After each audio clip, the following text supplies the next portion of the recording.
and Civil Rights at the Indiana University Maurer School of Law. Good morning, Illinois. My name is Anna Terry Flores. I am a state senator in Miami, Florida. I participated in the We the People program several years ago, was also part of Unit 5, and our school won the national competition that year. So I know that you guys are nervous, but take a deep breath and you're going to do great. Good morning, Illinois. My name is Gus Chin. I'm a municipal judge from the state of Utah. And could you please introduce yourselves? Hi, I'm Garen Meeker. I plan to go to Millikan University to study political science. I'm Alec Painter. I plan to go to the U of I at Champaign-Urbana, but I am undeclared because I have no idea what I want to do. Hello, I'm Maisie Ronk. I plan to attend the University of Illinois and majoring in computer science. Great. And is your teacher with us this afternoon? Yes, he is. Hello, I'm Marshall Schacht, and welcome to St Joseph-Ogden High School. Thank you. Well, thank you for those introductions. And today we are going to discuss question number 1. The result of the decision in Wisconsin versus Yoder is that, quote, any parent guardian can refuse to let their child go to school beyond the 8th grade or learn about a subject by saying it's against their religious beliefs, end of quote. Do you agree or disagree with the result of this decision? Why or why not? What words, if any, are found in the US Constitution or in state constitutions that protect the right to an education? How have courts balanced religious beliefs with other rights? You may proceed. Thomas Jefferson stated, if virtue and knowledge are diffused among the people, they will never be enslaved.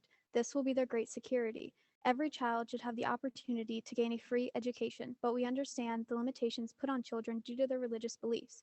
Wisconsin v. Yoder replicates this respect the courts have put on religious freedom, but there is one implication that must be made. If a child wishes to continue their education, but their parent permits them from doing so, they have their own personal right to pursue an education. Our belief is that the decision made by the court was unjust and should be repealed, to reflect the rights of an education that should be provided to everyone. Now, education is only interpreted through the 9th Amendment and has been advanced with the Equal Protection Clause in the 14th Amendment. It is never clearly stated that one has a right to an education, but it has been implied through the amendments and later enforced by the courts. The founders decided to leave education up to the states, which in turn made states require expectations of education differently.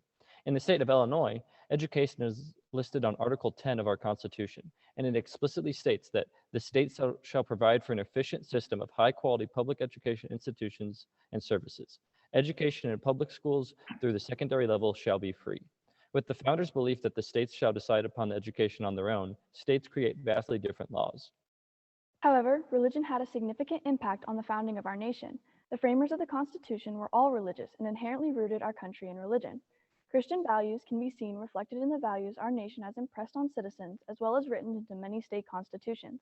For example, despite Article 6 of the Constitution stating that there can't be a religion test to take office, every elected president has been religious. Many politicians running for office express their faith openly to their audience to gain more votes due to the fact that religion is highly valued in our society. The Illinois State Constitution begins with, "We, the people of the state of Illinois, grateful to Almighty God for the civil, political, and religious liberty which He has permitted us to enjoy in seeking His blessing upon our endeavors." Despite the separation of church and state doctrine, we still have pieces such as that written into our constitutional documents. We profess the goodness of God while also claiming to prohibit Congress from establishing a national religion when it's clear Christian values will be upheld even in governmental positions. Through the First Amendment and other sections of the document, the Constitution and Bill of Rights address how religious beliefs should be treated. The Supreme Court has used the power of judicial review to further show how rights are assessed when it comes to religious beliefs. The First Amendment clearly states that people have a right to practice their religion, but it doesn't elaborate on how far that can go. The Church of Lukumi Babalu Inc. versus City of Hialeah is just one instance where the Supreme Court had to decide to what extent the First Amendment protected religious beliefs. In the case of Masterpiece Cake Shop versus Colorado Civil Rights Commission, the court again ruled in favor of the religious beliefs. The court will frequently rule in favor of the religious organizations because the Constitution makes it clear that the religious values of everyone should be respected through the First Amendment. Education, including civic education, is one of the most important things one can receive in this country, and that's why the right to an education should be added as an amendment to the Constitution. Although the 14th allows states to handle their own education, an amendment needs to be put in place that guarantees the right to a public education to every child. When it comes to the Amish communities, the decision becomes harder to make. The religious liberties of the families should be respected, but the wishes of the student should also be respected. Wisconsin v. Yoder should be repealed and put in place. There should be legislation that provides support inside of schools for not only Amish students, but all students who want to receive an education. Forcing Amish students to attend school against their religious beliefs should not be allowed, but allowing a parent to force their child to turn their back on an education shouldn't be either. Thank you. Well, thank you very much. Let's begin with a hypothetical that is playing out all around the country today in light of the pandemic. So a number of school districts across the country are legally requiring students to have vaccinations before they can return to school and attend live public school. So for those parents that have religious objections to the vaccinations, how should courts analyze those cases? Should they uphold the state's rights to protect the public health and safety of their students? Or should they uphold the parents' and students' religious freedom rights to have an education without a vaccination? One of the important things when it comes to that is considering the public safety versus the individual civil liberties. So the state has a compelling state interest to require for their students to be vaccinated for the health of the citizens. So Jacobson v. Massachusetts showed that they can require vaccinations, but the thing with the COVID vaccine is it's approved for emergency use right now. And one of the stipulations that we wanted to talk about was how FDA approved, we believe that FDA approved vaccines should be required, but if it's only emergency use, then there's not as much research into the side effects, so it seems a little dangerous to require it of the students. So you believe that school districts then cannot have the authority to to prevent students from attending if they are unwilling to be vaccinated? As of now, yes, because the vaccine isn't FDA approved, and if you can't require something that is not FDA approved, it's not 100%. But where in the Constitution does it talk about the FDA? Well, to add on to my colleagues, I'm so sorry. Okay, so private schools can regulate vaccines. They can say that they don't have to be vaccinated, so like a Catholic private school, but public school, if the government says they need to be vaccinated, students have to be vaccinated to attend. So what about a different hypothetical, maybe a little bit, different than the Yoder case?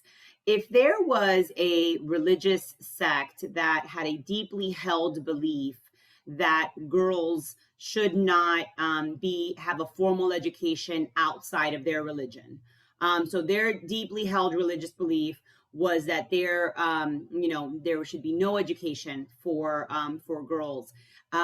Would that, how do you think a court or would reason when there was there's a religious sect that says no girls should attend school outside of their religion?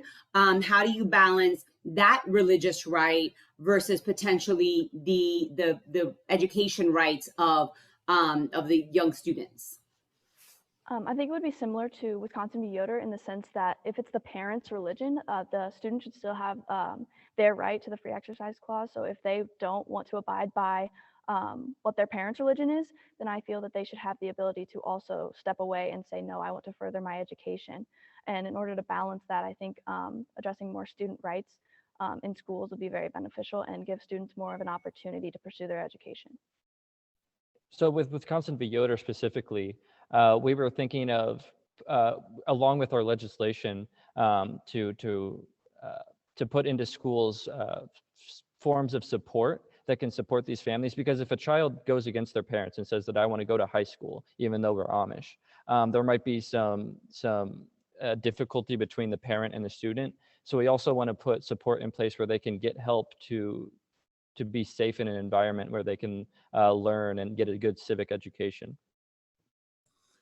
Given what you've just said, then, if parents have a responsibility, the well-being, the welfare of their children, and that include religious beliefs to a certain extent, and if you're advocating that this child should have the right, how do you balance the parent's responsibility versus this right of the child? What's the magical age that would allow the child to be able to make that independent decision, irrespective of the parental responsibility? I think an important point is that the rights in the Constitution are to everyone, even children under the age of 18. And, kids might be like 7-year-olds say, well, I don't want to go to school, so it's my religious liberty. But there is a point, probably around like 12, where people do start taking into account religion and they start kind of exploring that. Maybe it might be 13, 14. But if they can undeniably say that their religion, like the Amish community, they don't really want to follow that, then they want to get an education, they should be allowed to. The parent should be able to understand that the rights of the child need to be obeyed, the constitutional rights of the child.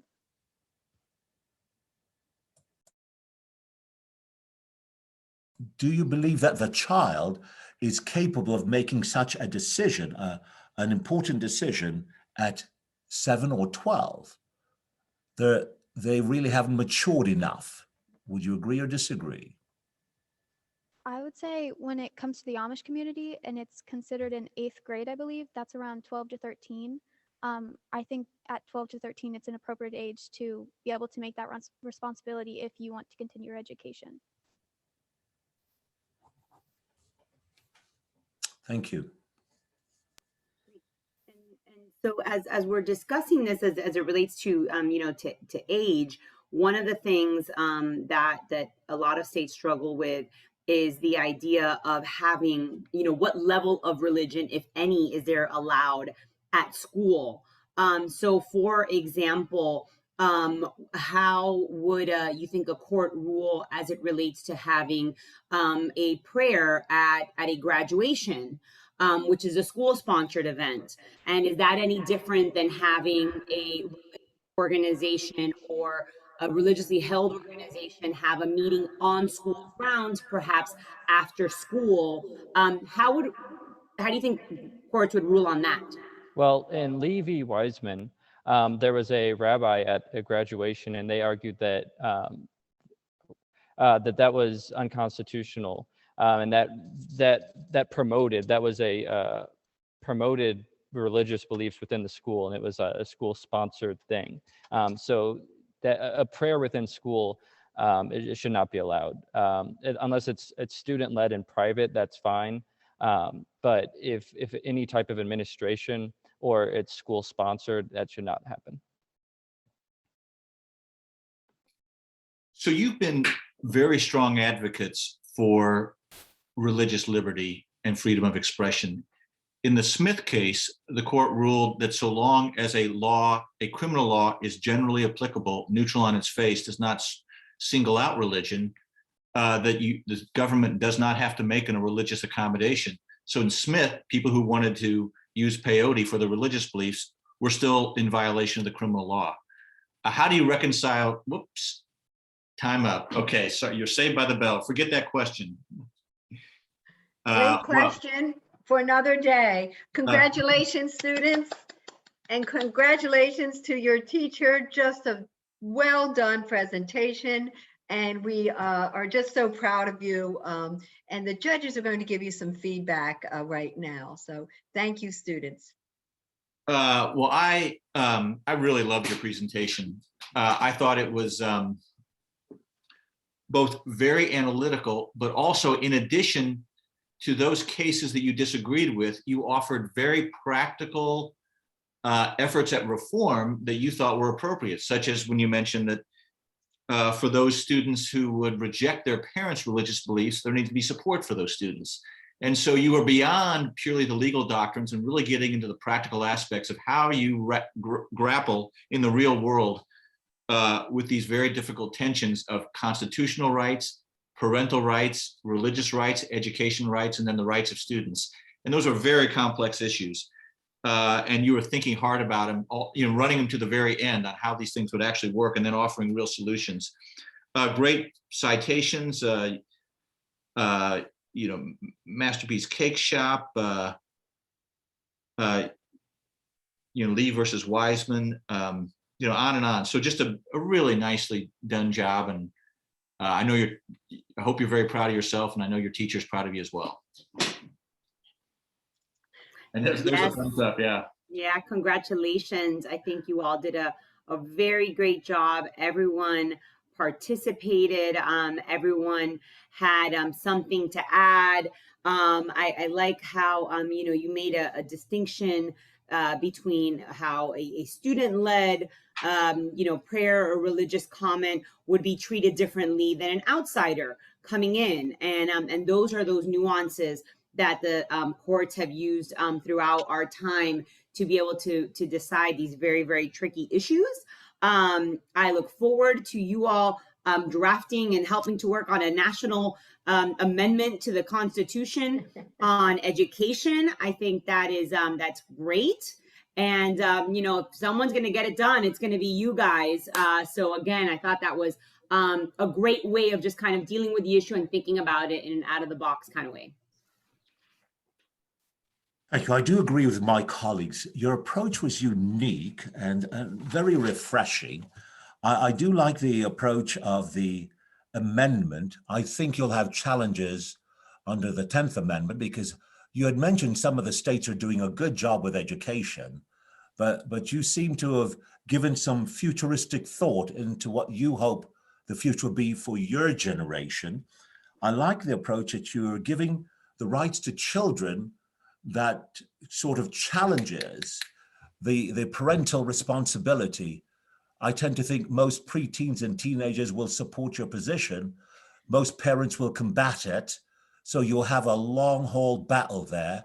I'm not sure you'll succeed on that realm, because unless they become emancipated and independently, economically independent, you're going to have a great challenge. So lovely job. I wish we could engage in more conversation with this. And for you, Mr. Painter, being undecided is not a bad thing. You have the world at your disposal to make all the decisions regarding what career option you wish to exercise. And I think, given what you've presented, the three of you, you'll be doing okay. Thank you. Wonderful job. Good luck to you all. Thank you very much. Thank you. Thank you, students, and thanks to the teacher. We're so proud. And judges, we're going to leave now. I just want to remind the judges that you do have a short break. You do have a new link for the afternoon, judges, but I hope to see you checking in with me at 11:40 on your new link.